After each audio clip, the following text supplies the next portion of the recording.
শহরের ভোগবাদী কেত দুরস্থ মানুষের ধারণা কৃষি হয়তো গরিব মানুষের পেশা, অথবা দারিদ্রতা থেকে এই পেশায় হয়তো জড়িত। এখানে যাদের দেখছেন এরা সকলেই কৃষি শ্রমিক হলেও এরা প্রত্যেকেই কৃষি জমির মালিক।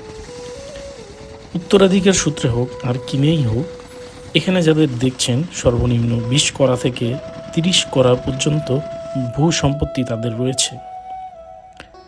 জায়গা ভেদে এসব ভূমির বাজার মূল্য 1,50,000 থেকে 4 লাখ টাকা পর্যন্ত হয়ে থাকে। কৃষির বাহিরেও এদের দ্বিতীয় আরেকটি পেশা রয়েছে।